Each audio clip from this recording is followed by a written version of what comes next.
두 페이지의 반인데 또 혼자 1시간 하면 안 되는데. 됐나요? 네, 기도하고 시작하도록 하겠습니다. 하나님 아버지 감사합니다. 다니엘을 마치고 골로새서를 함께 공부하게 하여 주시면 감사드립니다. 하나님, 우리가 성경을 읽음에도 성경이 어떤 내용인지 각 책이 무엇을 얘기하는지 잘 모를 때가 많습니다.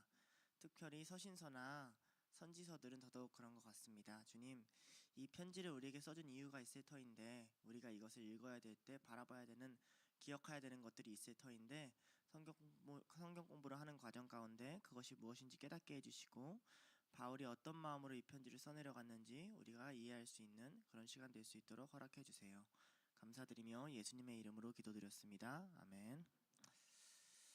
자, 오늘은 개관이에요. 개관이라서 정말로 그 큰 틀에 있는 것만 할 거예요. 뭐 할 거냐?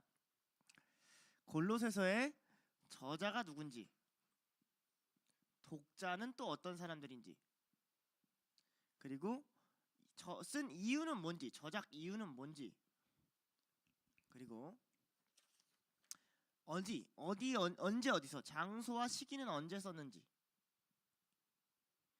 그리고 내용은 어떤 내용으로 정리할 수 있는지, 대충 이런 내용을 다룰 거다. 그 다음에 이 책만의 특징이 뭐가 있는지, 그리고 이 책의 구조가 어떻게 되는지, 한 이 정도 하면 우리가 좀 골로새서에 대해서 큰 틀을 알아봤겠다라고 느낄 수 있겠죠, 그죠? 네, 좋아요. 자, 저자 누굴까요? 자, 골로새서를 우리가 한번 다 펴볼까요? 골로새를 제가 좀 여기저기 펴볼 거거든요. 골로새서를 성경책이나 성경책 앱이 있는 사람들은 좀 켜주시면 편할 것 같아요. 개관이니까 아무래도. 자, 개관 큰 처음 10개, 그 다음에 이 무슨 관자예요? 아무튼 이 책을 시작할 때 이게 어떤 내용인지 크게 설명하는 걸 얘기해요. 뭐 창세기는 창조에 대한 이야기다, 뭐 이런 걸 설명하는 거죠. 자, 보면 골로새서니까 1절에 보면 하나님의 뜻으로 말미암아 그리스도 예수의 사도된 바울과 형제 디모데는 이렇게 시작하죠. 그죠? 그러면 바울은 최소 저자를 누구랑 누구로 둬요? 바울과 디모데는 이렇게 쓴단 말이에요. 그리고 1장 3절에 보면 어떻게 시작하죠? 우리가 이렇게 하죠. 우리가 나온단 말이에요. 그러니까 바울과 디모데의 합작이라고 보는데, 그럼 그럼 바울의 영향력이 좀 더 크냐, 디모데의 영향력이 좀 더 크냐 라는 걸 보는 거죠. 도대체 어느 부분이 바울이 조금 고민한 점이고 디모데가 고민한 점이냐, 이런 걸 좀 보는 거죠. 근데 골로새서만큼은 바울의 영향력이 월등히 크다라고 생각을 해요. 이런 점 때문에 그래요. 자, 1장 24절에 보면 우리가가 아니라 나는 이렇게 바뀌어요. 그러니까 디모데는 이제 협력, 같이 엮은이 같은 느낌으로 같이 한 거고, 사실 원 저자, 쓰고자 하는, 말하고자 하는 자가 누구냐면 나는이라고 바울이 등장해요. 특별히 골로새서 4장 18절이 그거에 가장 중요한 역할을 해요. 4장 18절 한번 볼까요? 나 바울은 친필로 문안하노니 내가 메인 것을 생각하라. 은혜가 너에게 있을지어다. 그러니까 디모데도 나와 함께 있어. 디모데도 너희에게 이 편지를 같은 마음으로 주려고 해 라고 시작은 했지만 결론 부분을 보면 내가 친필로, 내가 직접 쓴 거야 까지 기록되어 있는 책이라는 거죠. 그래서 바울이 자기의 영향력을 많이 발휘한 책이구나 라는 걸 우리가 알 수가 있어요. 자, 그리고 여기에 수많은 동역자들이 나와요. 데마, 아키포, 아리스타고, 누가, 에바브라, 마가, 오네시모 등들 많은 바울의 동역자들을 함께 기록해 줍니다. 그런데 그럼에도 불구하고 골로새서의 저자로 시작하는 이유는 이 골로새서의 저작설에 시비가 있었을까요, 없었을까요? 있었겠죠. 있었으니까 설명을 하기 때문에 그 학자들이 시비를 요즘 잘 걸거든요. 모든 신약학자, 구약학자들은 시비를 잘 거는 사람들이 돼야 돼요. 저는 그래서 신약학 안 하려고요. 저는 시비를 이제 잘 거는 것 같지 않다고. 네. 아무튼 어떤 시비를 걸었냐? 골로새서에는 바울이 단 한 번만 사용하는 단어가 80회가 나옵니다. 그러니까 바울이 평상시에 쓰던 용어랑 단어가 다르다는 거죠.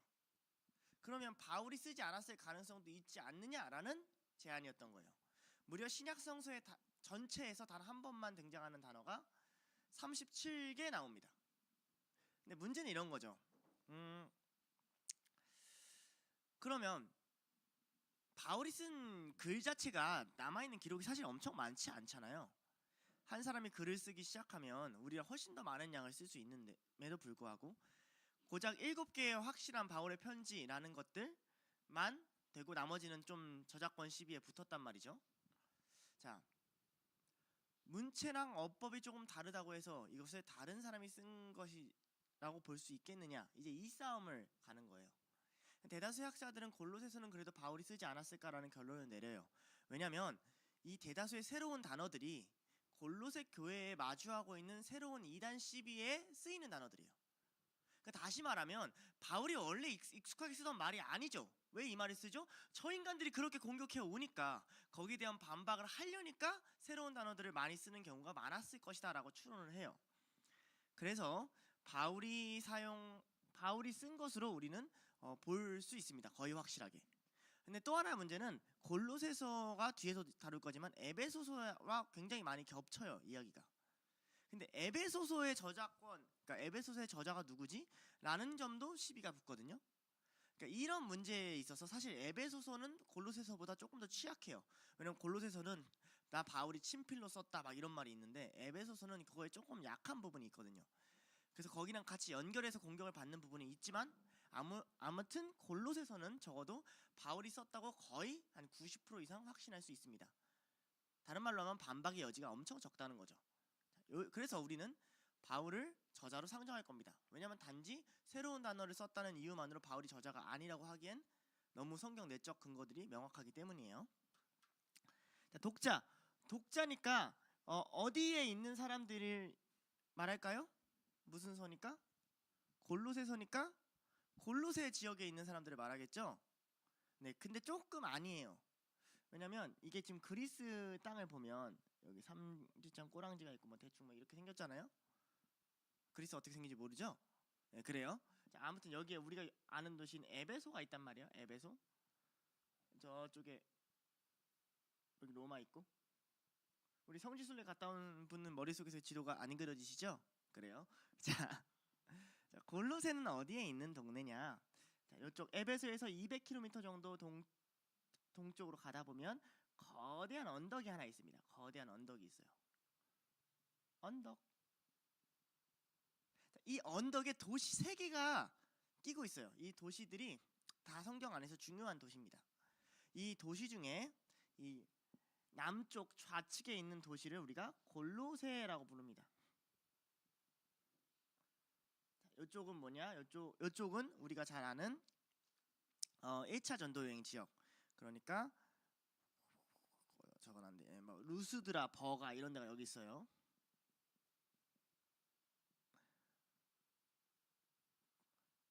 다소 바울의 고향도 여기에 있고요. 아무튼 이쪽에선 오른쪽 그 사이 에베소와 1차 전도 여행지 사이 중간 지역이 골로새란 말이에요. 그럼 골로새 이 언덕에 끼고 도시가 몇 개 있다 그랬죠? 3개 있다 그랬어요. 자, 골로새 말고 어떤 교회가 있냐? 우측에는 뭐가 있냐? 라오디게아 교회가 있어요. 라오디게아 교회는 요한계시록에 이제 꾸짖음을 당한 교회죠. 네가 차지도 아니하고 덥지도 아니하니 내가 너를 먹어서 뱉어버리리라. 이런 거. 내가 문 밖에서 두드리는데 왜 문 안 열어 이 새끼야. 이런 걸 쓴 거죠. 자, 그 다음에 북쪽에는 히에라볼리라는 도시가 있어요. 요즘 말로는 파무칼레라고 합니다. 온천 가셨죠? 네. 요 지역이 언급이 돼요. 골로새서에. 그러니까 내가 골로새 교회한테 대표로 이 편지를 줄 테니 너네가 읽고 옆에 있는 라오디게아 교회한테 주고 그 곁에 있는 히에라볼리한테 줘서 그 근방에 있는 사람들이 다 이 편지를 읽게 해라는 게 바울의 목적입니다. 그러니까 바울이 쓰는 다른 고린도전서, 고린도후서 이런 거랑 조금 성향이 달라요. 단지 한 교회나 특정 지역을 넘어서 그 전체 범위의 지역들이 독자예요. 독자층이 좀 넓죠. 그렇죠? 그렇다는 건 그 지역에 있던 수많은 교회들이 비슷한 문제를 경험하고 있었구나라고 볼 수도 있죠. 자, 그거에 대해서는 조금 이따 다루고. 자, 그럼 이 골로새라는 도시가 어떤 도시일까라고 할 때 골로새 도시의 기원을 아무도 몰라요. 왜냐면 골로새는 역사의 기록에 어디서부터 기록이 되냐? BC 5세기 전부터 기록이 된단 말이에요. 자, 우리 AD BC는 아시죠? 그렇죠? Before Christ and Domine 알죠? 여기 예수님 응애, 우리 예수님 응애 사건으로부터 500년 전이라는 거죠. 500년 전이면 언제냐면 말라기 선지자가 나오기도 전. 요쯤에 골로새에 대한 기록이 있어요. 이미 이때부터 골로새는 큰 도시로 나타나요. 무슨 말인지 알겠죠? 그게 첫 기록이기 때문에 이 도시가 어떻게 세워졌는지 사실 자세한 기록을 그 이상 찾을 수가 없어요. 이때 엄청 큰 도시였는데 기원전 1세기경에 여기에 있는 라오디게아 쪽이 번영하기 시작하면서 골로새는 축소되기 시작합니다.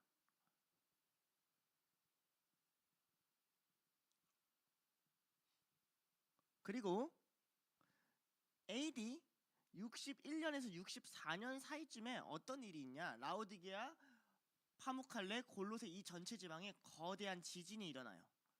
근데 이 지진의 타격이 골로새한테 직접적인 타격이 있음으로써 도시 자체가 아예 붕괴해버려요. 그러면 이 이후로는 바울이 골로새서를 저작했을 가능성이 없죠. 왜냐면 골로새 교회가 없을 텐데, 무너져서 다 뿔뿔이 흩어졌을 텐데.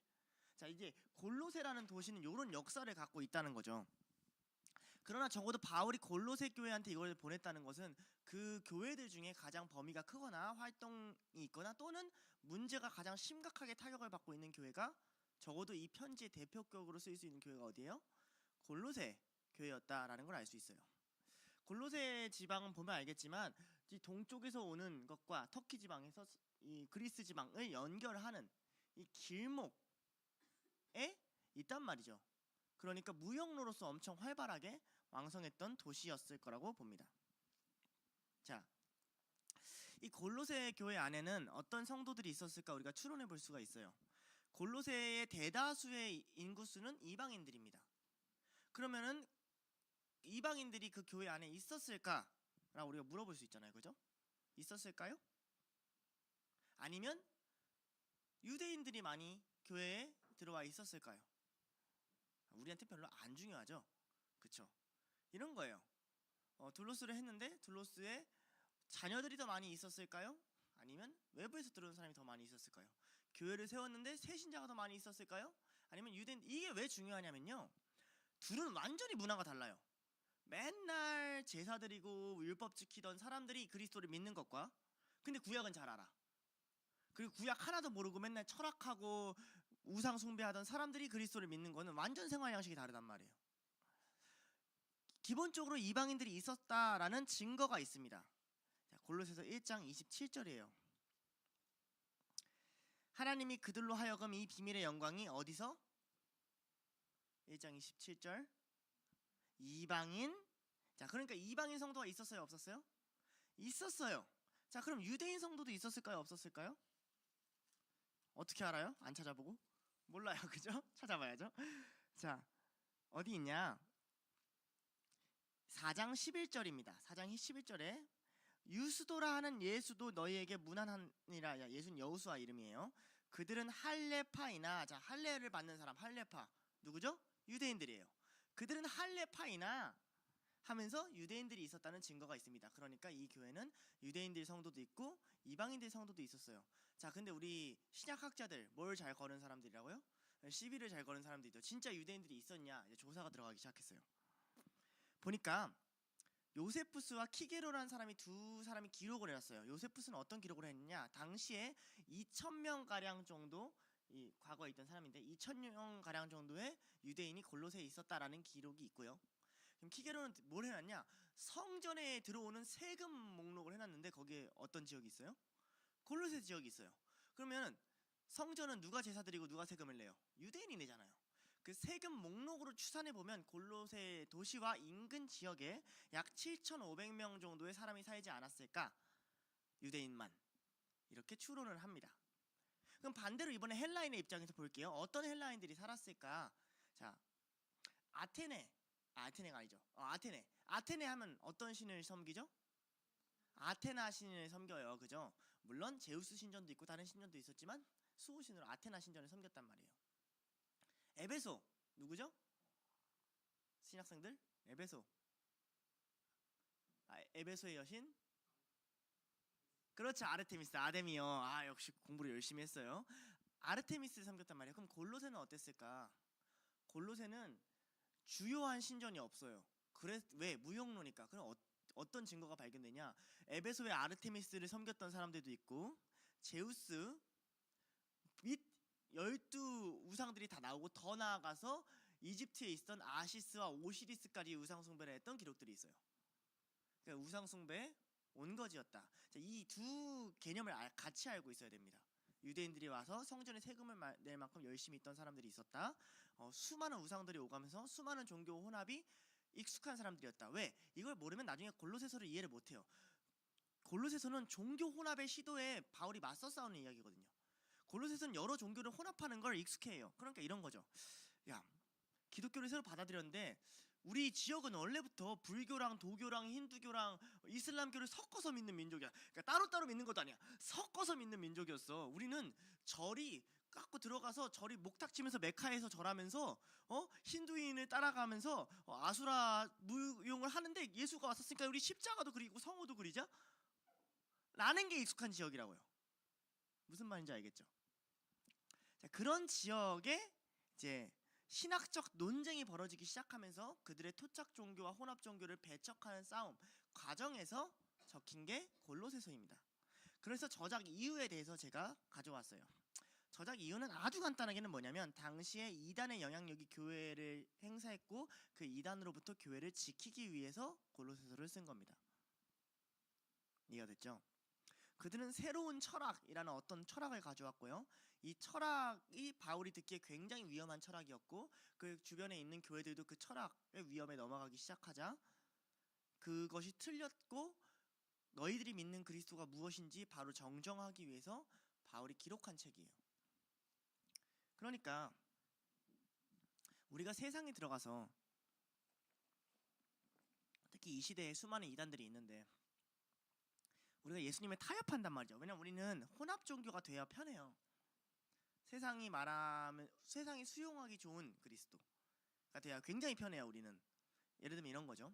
하나님은 모두를 다 사랑하시니까 굳이 교회 안 나가도 되고 별거 안 해도 되고 하나님 모두를 다 사랑하시니까 동성애자들 뭐든 다 사랑하시니까 이런 굳이 그렇게 기독교가 배타적이지 않아도 되고 하는 혼합 종교화를 만들어야 살기 편하단 말이에요. 왜냐면 그래야 사람들이 맞아 기독교도 그렇게 나쁜 사람들인 줄 알았는데 아니었네 라고 여겨주고 우리도 거기서 뭔가 좀 떳떳한 것 같고 이런 시도에 있어서 그렇지 않다 라고 얘기하는 책이 골로새서예요. 자, 그럼 어떤 주의의 이단이었을까 우리가 좀 볼 필요가 있습니다. 다 찾기는 어렵고 이러면 성경 공부가 돼버리니까 대표적으로 4가지 사상이 특징이 두드려졌던 것 같아요. 그 반대자들이. 첫 번째는 이들은 확실하게 유대교를 알고 있었던 사람들이에요. 그들이 이방인이었는지 유대인이었는지는 알 수가 없어요. 근데 확실하게 유대교 사상을 알고 있었고 심지어 유대교의 구약이나 전통뿐만 아니라 유대교 안에 흐르는 신비주의, 묵시록적 사상, 하나님의 나라가 도래하고 이 땅에 그 로마가 멸망할 거라는 그런 묵시록적 사상조차 알고 있고 유대교의 천사들의 계보와 숭배조차 알고 있어요. 그러니까 유대교에 엄청 친숙한 사람들이 이단으로 찾아왔다는 걸 알 수가 있죠. 근데 문제는 뭐냐면 바울이 썼던 철학, 신비 이런 말들, 초등학문, 이 초등학문이라는 게 초등학교 학문이 아니거든요. 여기 나오는 초등학문이라는 게 정령숭배예요. 가장 세상에 기초되는 학문, 세상의 기초가 무엇인지를 나타내는 학문이에요. 그래서 그거 알잖아요. 아리스토텔레스가 말했던 불, 물, 바람, 땅, 라스트 에어밴더 막 이런 느낌에서 그걸 막 설파하고 가르치는. 그럼 이건 헬라 사상이란 말이죠.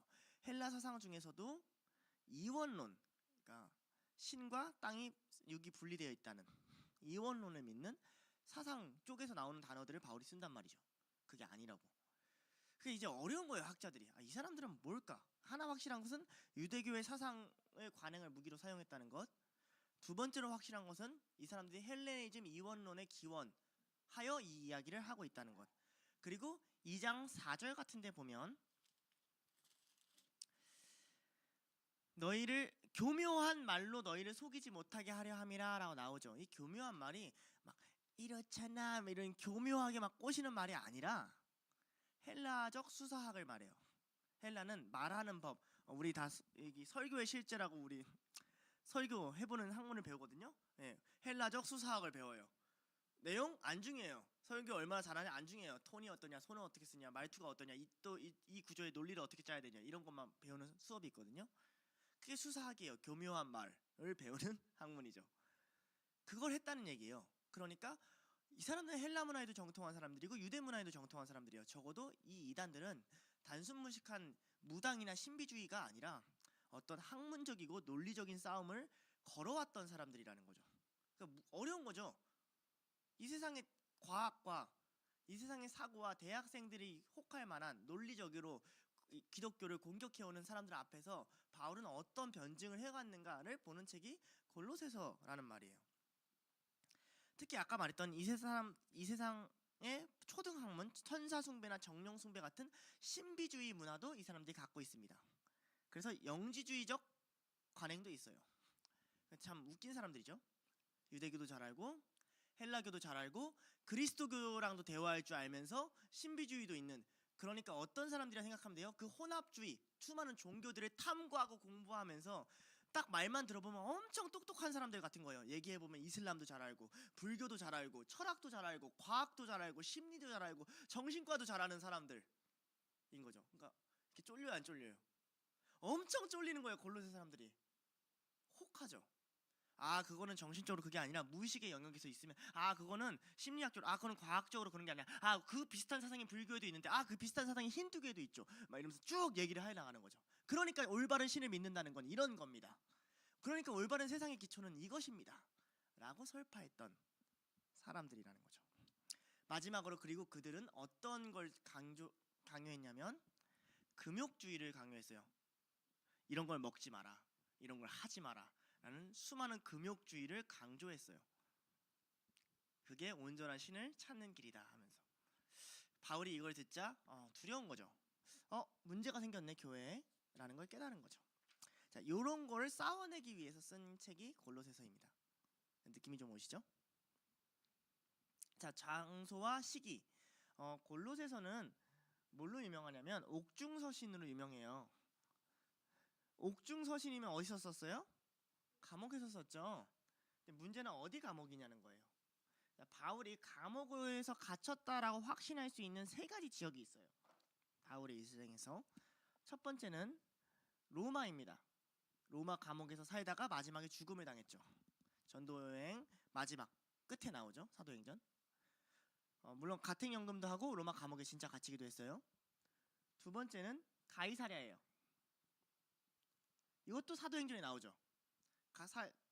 예루살렘에 내려가지 말라 했는데 내려갔다가 거기서 재판을 받고 2년 동안 가이사랴에 갇혀 있었어요. 세 번째는 에베소입니다. 이건 사도행전에 나오지 않고 고린도 전서와 고린도 후서에 나와요. 내가 에베소에서 맹수와 싸웠고 에베소에서 갇혀 있었다는 이야기를 고린도서에서 해줍니다. 그러니까 이 세 지역 중에 하나는 바울이 옥중서신들을 썼단 말이죠. 그러니까 옥중서신이라 해서 다 같은 감옥에서 쓴 게 아니라는 지점이 굉장히 중요합니다. 왜냐면 아직 2차 선교여행을 하고 있을 때 이 글을 썼는지, 아니면 자기 인생의 말미에서 이 글을 썼는지, 아니면은 이제 로마로 넘어가야 되는데 유대인의 땅에서 이 글을 썼는지에 따라서 바울이 하는 느낌과 사상과 생각이 굉장히 다를 거란 말이죠. 그죠? 자, 물론 이 저작 장소에 있어서는 이 저작 장소에 따라서 또 모두 차이가 날까요? 저작 시기가 달라지겠죠. 그렇죠? 왜냐면 이 사이의 기간이 10년이 넘으니까요. 이런 이야기들을 봤을 때 어딜까? 사실 가이사랴 저작솔은 거의 나타나지 않습니다. 때 골로새가 위치한 지형 때문에 그래요. 유대 땅에서 기록됐을 거라고 생각하지 않아요. 그럼 두 싸움이에요. 그래서 전통적으로는 로마 저작서를 지지를 했었어요. 왜냐면 일단 옥중서신이라 하면 그냥 다짜고짜 로마 저작서를 지지하긴 해요. 왜냐면 로마에서 제일 오래 있었으니까. 그런데 우리 한번 생각해 봐야 될 점이 좀 있다는 거죠. 자, 과연 만약에 로마에서 저작했으면 AD 60에서 61년 정도에 저작을 했고 지진이 일어나기 바로 직전. 에베소에서 저작을 했으면 대략 AD 이것도 명확하진 않지만 50에서 55년쯤 사이에 기록을 했지 않을까 이렇게 생각을 해요. 시간 차이가 그래도 꽤 나죠. 그런데 이런 문제가 있어요.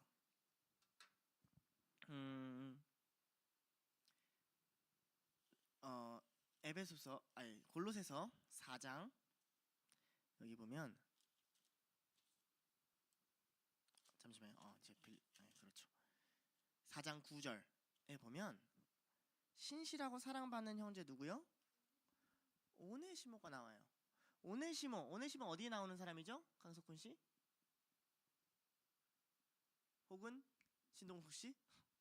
어떤 서신에 나오는 사람이죠? 오네시모? 빌레몬서에 나오는 사람이에요. 빌레몬의 종이에요. 그러면 이렇게 문제예요. 내가 오네시모를 너네한테 보낼게. 그는 너희에게서 온 사람이야 하면 빌레몬서는 어디 지역 이야기예요? 너희에게로부터 온 사람이니까. 골로새 지역 이야기인 거잖아요. 그죠? 너희에게서 온 사람이니까. 자, 이런 문제가 생겨요. 그리고 그들이 여기에 일을 너한테 다 알려줄 거야. 지금 내 사정을 너희한테 알려줄 거야 라고 해요. 근데 로마로부터 골로새까지는 2000km예요. 그리고 바울이 만약에 갇혀서 지금 언제 죽을지 모르는 상황이라면 사정을 다 알려줄 수가 없을 가능성이 매우 높습니다. 또 하나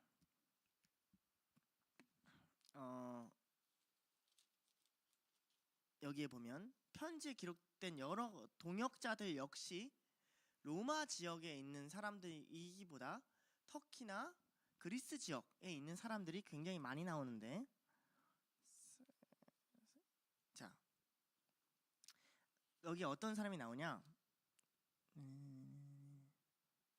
10절에 보면 나와 함께 갇힌 아리스타고가 나와요. 자, 우리 사도행전 19장 29절 볼까요? 나중에 성경 공부할 때 또 찾을 것 같지만 그때는 한참 지났을 테니 사도행전 19장 29절에 가면 바울이 에베소에 있을 적의 이야기인데, 자, 온 시내가 요란하여 바울과 같이 마게도니아 사람 가이오와 아리스타고를 붙들어 일제히 연극장으로 달려간지라. 자, 신문을 받을 때 누가랑 같이 받았어요? 아리스타고랑 같이 받았어요. 그러니까 아리스타고랑 같이 갇힐 가능성이 매우 높죠. 그러한 연유로 로마보다는 에베소에서 기록되지 않았을까라고 고민을 하고, 그렇기 때문에 에베소서와 골로새서의 유사성에 대해서도 같은 저자라면 이해를 하고, 골로새서를 저작한 다음에 에베소서 그 개념을 정리해서 에베소서에서 썼을 거라 생각을 하며, 그러면 AD 50에서 55년, 즉 바울이 아직 로마로 가기 결정하지 않았을 때 에베소 사역을 하고 있는 한참 중에 골로새 교회에 대한 문제를 듣고 그 감옥에서 쓴 편지라고 추론을 할 수 있는 것이죠. 이해가 됐을까요? 네, 좋아요. 자, 저작 내용이에요. 이 저작 내용은 간단하게 설명해 줄 거예요. 왜냐면 저작 내용을 복잡하게 설명하면 이미 안 그래도 복잡한데 여러분 전두엽이 밖으로 나올 거니까. 그런데 크게 보면 골로새서에는요, 바울이 말하는 그리스도론, 예수님은 누구신가, 종말론, 마지막 때가 어떤가, 교회론, 교회는 뭔가, 사도권, 사도가 무엇인가, 믿음에 대한 개념, 성령론, 기독교 윤리 등이 다 들어가 있어요.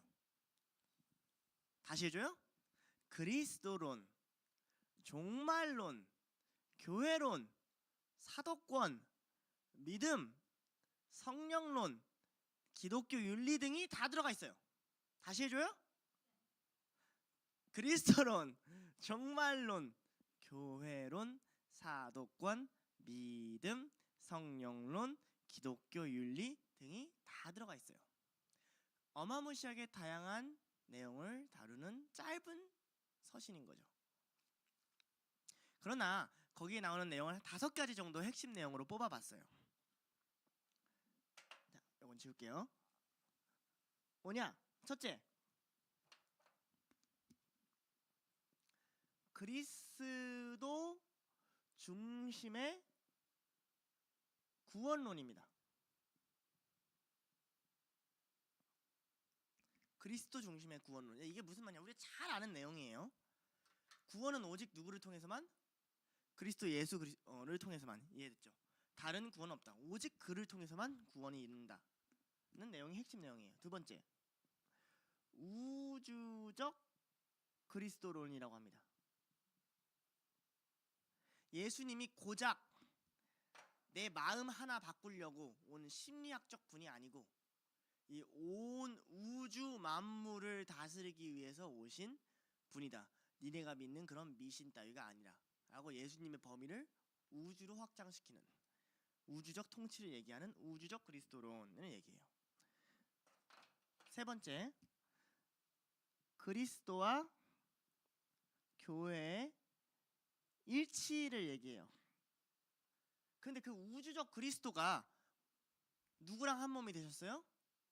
우리랑 한 몸이 되셨다. 자, 네 번째, 우리 좀 어려운 단어 하나 배워볼까요? 하나님의 파루시아,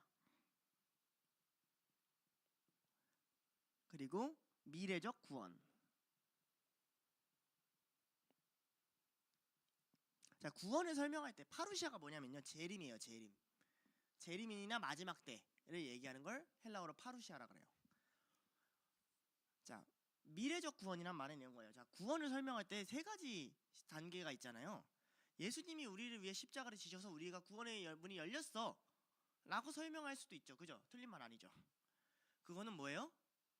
과거적 구원이죠. 예수님 십자가 지셨어서. 그죠? 그러면 현재적 구원은 뭐예요? 내가 그래서 예수님과 지금 동행하면서 살고 있어. 예수님이랑 하나 되고 그 앞에서 기도하면서 살아가고 있단다? 라는 현재적 구원을 얘기할 수도 있죠. 그죠? 그런데 골로새서는 뭘 강조해요? 그러므로 나는 그날에 하나님께로 들어갈 거야.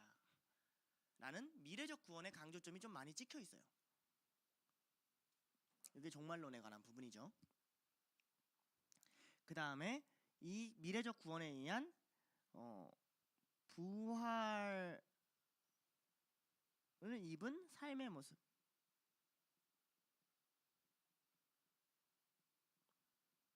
이게 기독교 윤리거든요. 나타날 하나님 나라를 위한 삶의 모습. 너희가 그럼 미래로 들어가 그럼 어떻게 살아야 되냐 그런 사람들은 하면서 설명하는 이 5가지. 그래서 요걸 5가지 내용을 함축적으로 정리하면 골로새서의 내용은 어떤 거냐면요. 그리스도와 하나 되어 소망의 나라를 바라보며 예수의 통치를 이루는 삶의 이야기예요. 다시 읽을게요.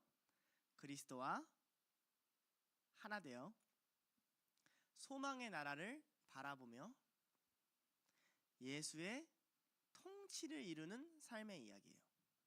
다시 해줘요. 그리스도와 하나 되어 소망의 나라를 바라보며 예수의 통치를 이루는 삶의 이야기예요. 됐어요? 여기 핵심 단어 다 나왔어요. 요거 하면 사실 골로새서 다 배운 거지만 우리 자세하게 그걸 파악해 보자는 거고. 자, 특징. 골로새서의 특징을 좀 얘기해 볼게요. 이런 부분이 골로새서가 좀 다른 책이랑 다르고 재밌다 하는 지점. 자, 첫 번째. 아까 말했다시피 골로새서랑 70% 비슷한 책이 뭐라고요? 에베소서예요. 그러니까 골로새서를 가르치는 종종 뭐랑 비교할까요? 에베소서랑 비교했죠. 이 부분은 에베소서에서는 이렇게 썼지만 골로새서는 이런 관점으로 제안합니다. 같은 내용이라도 이런 걸 이제 보는 재미가 좀 있어요. 나만 재미겠지만. 그리고 이것도 보면 골로새서는 명확한 지필 계기가 나와요. 이단 놈들 이러고. 근데 에베소서는 그 명확한 지필 계기가 안 나와요. 그럼 추론컨대 뭐가 먼저 쓰였을까요? 그쵸? 내가 왜 이 편지를 써야 되는 것과 이 편지를 쓴 다음에 다른 그걸 정리한 책이 있다면 개념을 정리한 책이 먼저 나오기보다는 책을 써야 되는 이유가 있는 책이 좀 더 먼저인 게 상대적으로 합리적이겠죠. 그래서 골로새서 다음에 에베소서지 않을까라고 생각을 합니다. 네, 이게 특징 1이에요. 두 번째, 빌레몬서를 해석하는 데 도움이 많이 돼요. 왜냐면 오네시모가 존재하고 오네시모가 있었던 배경을 설명해 주거든요. 도대체 빌레몬과 오네시모 이 안에서 그 교회는 어떤 분위기였길래 빌레몬서라는 것이 자연스럽게 작동할 수 있었는가가 골로새서가 그 뒷배경이 돼주거든요. 시대 배경이죠. 사회 배경. 그때 교회 배경. 자, 세 번째. 골로새서에는 반드시 구약에서 나타나는 암시들을 많이 봐야 됩니다. 직접적으로 구약의 이 본문이 하는 건 많지 않아요. 근데 암시들이 굉장히 많아요. 성전을 지을 때 아담이 어쩌고 저쩌고 할 때 신비가 어쩌고 저쩌고 할 때 하면서 구약 본문들에 대한 암시들을 찾아가는 그런 해석을 해야 할 필요가 있어요. 구약 본문들에 대한 암시. 그러니까 암시가 뭔지 알죠? 암시는 이런 거죠. 네. 암시는 이런 거예요. 제가 이런 거죠. 이런 거예요. 나는 비록 키가 작지만 그래도 나는 너네들보다 신앙이 좋아. 나는 뽕나무에 올라갈 정도로 하나님께 열심이야 라고 말한다면 누구가 암시돼 있어요? 삭개오가 암시돼 있죠. 이해됐죠? 삭개오야 라는 걸 명시적으로 얘기했어요? 안 했어요? 안 했어요. 그러나 우리가 어떤 이야기를 공유한다면 그러한 상징과 이야기를 함으로써 물론 여기서 주장하고자 하는 바는 나는 신앙이 좋아하겠죠. 삭개오랑 상관없이. 그러나 삭개오를 암시적으로 가져와서 이야기를 진행하는 것이라는 형식이 골로새서에 있어요. 구약의 암시가. 말이 이해가 돼요? 좋아요. 그걸 찾아내는 것도 해석에 굉장히 좋은 묘미입니다. 자, 하나 더. 이 편지는 감옥, 특히 에베소 감옥에서 쓰였다는 그 배경을 인지하고 있어야 되는 것이 또 골로새서의 특징이죠. 그때 바울은 맹수랑도 싸웠다 그러니까 굉장히 어려운 재판에도 넘어왔었던 것으로 보여요. 목숨을 걸고 한번 죽을 위기를 겪었던 것으로도 보이고요. 그 가운데 바울이 어떤 하나님을 발견했고 어떤 소망을 풀었고 어떤 비전이 찾아졌는가를 같이 보는 바울의 심정을 알 수 있는 배경이 되기도 하죠. 마지막 다섯 번째, 골로새 교회는 바울이 직접 방문한 적이 없는 교회예요. 골로새 교회는 에바브라라는 바울의 동역자이자 제자가 가서 담임 목사님으로 세운 교회예요. 그러니까 바울 입장에서는 참 어려운 입장이에요. 그래서 바울이 어떤 이야기를 할 때 내 얘기를 들어달라고 굉장히 길게 설득하는 장면이 나와요. 왜냐면 자기가 직접 가서 자기가 진짜 부딪히고 하나하나 성도들을 세운 교회라면 그래서 좀 쉽겠죠. 이 새끼야! 내가 너한테 어떻게 가르쳤는데! 라고 할 수 있지만 고린도전서처럼 골로새서는 그런 분위기가 아니에요. 자, 그것까지 기억을 해야 된다는 거죠. 바울이. 그리고 바울이 어디까지 사랑했는가를 볼 수 있죠. 자기가 세운 교회가 아닌데 그 교회를 어떻게 섬기고 사랑해줬는가를 해석하면서 우리가 같이 볼 수 있습니다. 마지막인데요. 이제 구조예요. 문제는 골로새서의 구조가 어떤 학자들의 합의점이 별로 없어요. 다만 저는 큰 구조를 가져와서 디테일에는 조금씩 사람들마다 이름이 달라지는데 큰 구조를 가져와서 여러분한테 이렇게 보면 좋습니다를 제안해 줄 거예요. 자, 첫째, 서론, 본론, 결론으로 나눌 거예요. 본론은 다시 1과 2로 나눠질 거예요. 아주 깔끔하죠? 서론, 본론, 결론, 본론 두 개. 아직 안 적었어요. 자, 서론은 다시 두 파트로 나눠지는데 서론은 인사 파트와 감사 파트로 나눠져요. 인사 파트는 1장 1절에서 2절.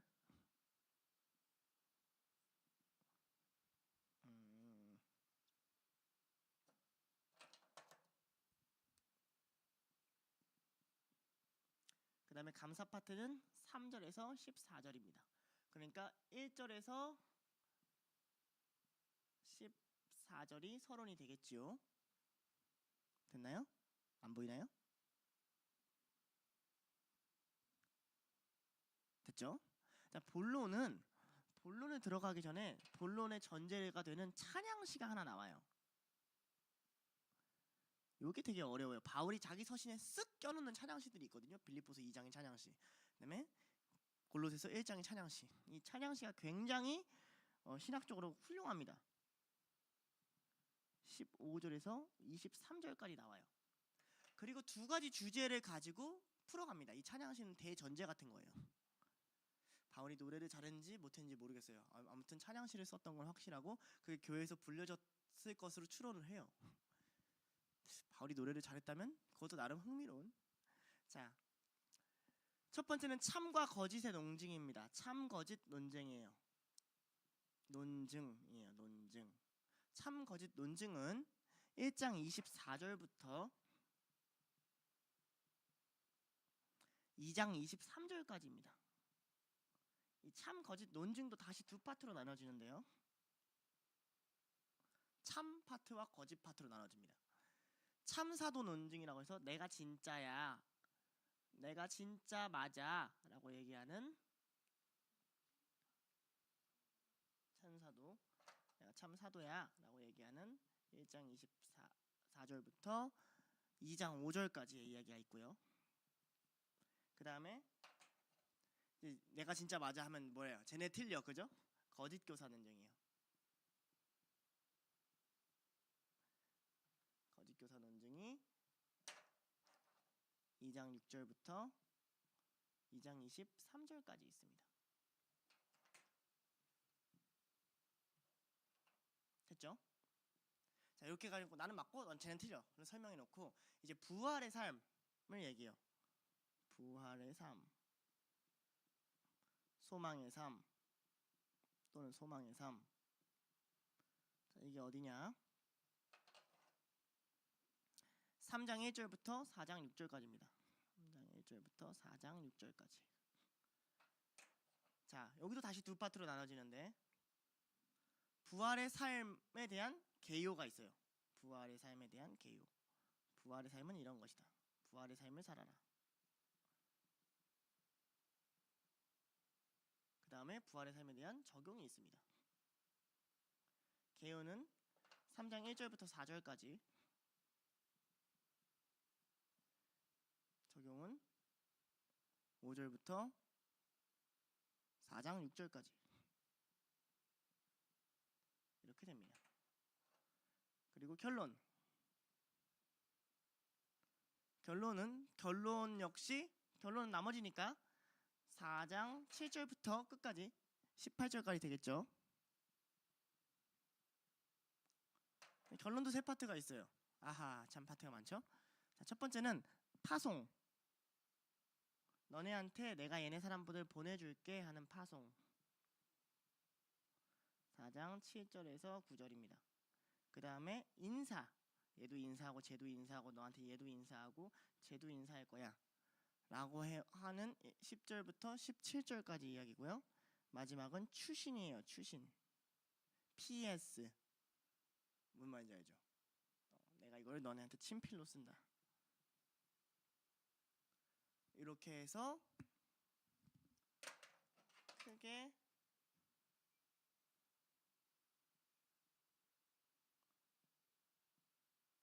이렇게 구조를 볼 수 있을 것 같아요. 괜찮죠? 네, 이렇게 해서 큰 단락을 이렇게 나눌 수 있을 것 같아요. 이렇게 해서 우리가 골로새서를 앞으로 공부할 예정입니다. 골로새서를 보면서 그럼 우리가 뭘 배워야 되냐? 결론인데요. 이건 딱히 안 적어도 돼요. 좀 소망하는 법을 배웠으면 좋겠어요. 제 마음이에요. 하나님 나라에 소망하는 법. 이 세상에 헛된 수많은 가르침들이 오잖아요. 솔직히 헷갈리게 하고 마음을 힘들게 하고 무겁게 하고 우리를 무너뜨리는 수많은 것들 가운데 바울이 붙잡으려 하는 소망이 뭐지? 도대체 바울이 붙잡은 소망은 도대체 뭐지? 교회가 붙잡은 소망은 도대체 뭐지? 그걸 좀 발견해 가면서 답은 우리가 아는 답이에요. 그리스도 예수가 우리의 참 소망이시다라는 우리가 아는 답이에요.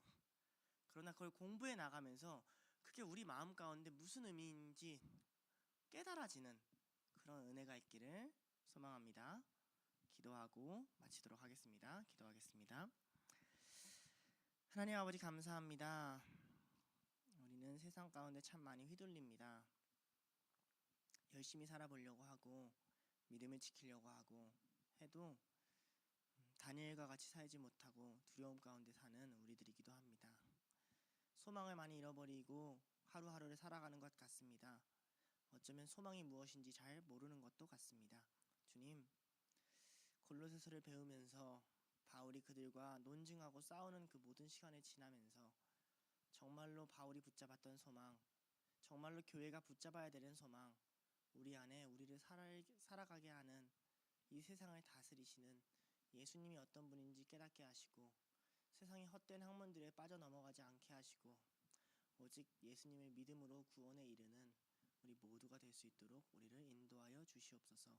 우리 마음을 주님께 드리니 우리 마음 가운데 성령님의 지혜를 부어주셔서 깨달음을 주시고 성실함을 주셔서 주님 말씀을 공부하는 것에 게으르지 않는 우리가 될 수 있도록 인도하여 주시옵소서. 감사드리며 예수님의 이름으로 기도드렸습니다. 아멘. 네, 마치겠습니다.